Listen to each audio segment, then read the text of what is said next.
अस्सलाम वालेकुम दोस्तों। एक अहम तरीन टॉपिक जो पाकिस्तान में अभी है वो शाहिद अफरीदी के हवाले से है बहुत ज़्यादा, कि शाहिद अफरीदी जो एक बहुत बड़े क्रिकेटर हैं और जिनकी खिदमात हैं पाकिस्तानी टीम के लिए, और लेकिन वो शॉट हमेशा गलत टाइम पर खेलते थे। तो अभी भी उन्होंने जो शॉट खेले हैं वो गलत टाइम पर ही हैं, क्योंकि उनके गुज़श्ता जो जब से ये इमरान खान के साथ ये वाक़या हुआ और इस्टेब्लिशमेंट के साथ जो मसाइल चल रहे हैं, तो शाहिद अफरीदी ऐसा बयान दे देते हैं कि जिससे यही ज़ाहिर होता है कि वो इमरान खान के साथ नहीं है और अवाम के साथ नहीं है, जबकि 90% पाकिस्तानी जो हैं वो इमरान खान के साथ हैं, हक के साथ हैं। तो शाहिद अफरीदी का हालिया बयान एक अब बकौल बहुत सारे लोगों के, और मैंने भी रिसर्च किया कि शायद ये शाहिद अफरीदी ने नहीं दिया, कि शाहिद अफरीदी ने ये बयान दिया है कि अब 9 मई के जो वाक़यात हैं उसमें कप्तान समेत जो भी मुलव्वस हैं उनको वाक़ई सज़ा दी जाए। तो बहरहाल बहुत ज़्यादा ट्रोल हो रहे हैं उनको, हर जगह से गालियाँ पड़ रही हैं उनके ऊपर, अजीब अजीब बातें चीज़ें, इवन उनकी फैमिली को भी किया जा रहा है इसमें। तो अब ये शायद अफरीदी को खुद सोचना चाहिए कि ये देखें, क्रिकेट में तो वो गलत शॉट खेल के आउट हो जाते थे, चलें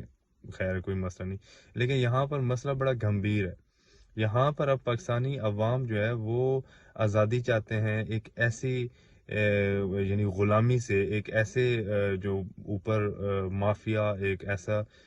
जो तबका ऊपर बैठा है जिन्होंने पाकिस्तान को जकड़ा हुआ है हर हवाले से। पाकिस्तान का माली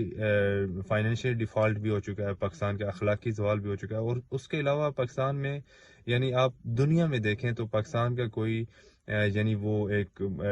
एटमी ताकत हम रखते हैं, लेकिन अभी जो 23 मार्च अभी जो हुआ है ये सारा, लेकिन इसका क्या फ़ायदा कि जब आपका दुनिया में कोई आपको पूछने वाला ना हो, यानी दुनिया में आपकी कोई इज्जत ना हो, आपके पासपोर्ट की कोई इज्जत ना हो, आपके जो ओवरसीज़ पाकिस्तानी हैं उनको लोग हकारत की नज़र से देखें, फ़कत ये है कि चूँकि ये लोग पाकिस्तानी हैं, फ़कत ये जो ऊपर जो माफिया है उसकी वजह से, जो अपने मफादात की खातिर मुल्क को बेच देते हैं, अवाम को बेच देते हैं, और इन सारे मसाइल का वही सारे ज़िम्मेदार हैं। तो शाहिद अफरीदी जो है वो इस बड़ी अहम तरीन चीज़ को वो नज़रअंदाज करके, और वो फिर दोबारा पीटीआई पे,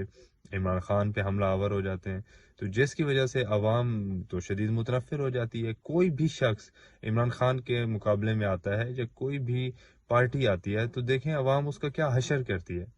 तो ये इस चीज़ को सोचना चाहिए अफरीदी साहब को, और वाकई एक अफरीदी कबीले के लिए अगर ये सारी चीज़ें हैं तो वो एक अफरीदी कबीले के लिए भी शर्मिंदगी का बायस है।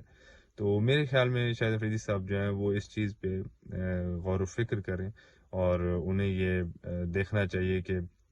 जो पाकिस्तान के अभी मसाइल हैं, अहम तरीन मसला पाकिस्तान का अभी वो एक अवामी हुकूमत का है। यानी जब तक अवाम जिसको वोट देकर अवाम हक के हुक्मरानी जिसको दे रही है, वो जब तक ऊपर नहीं आते उस वक्त तक मुल्क तरक्की भी नहीं कर सकेगा, और मुल्क के ये मसाइल चलते रहेंगे। अभी आप देखें कि महंगाई फिर से बढ़ रही है,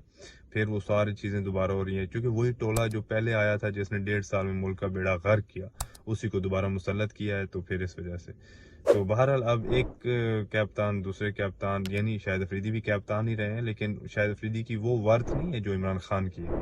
तो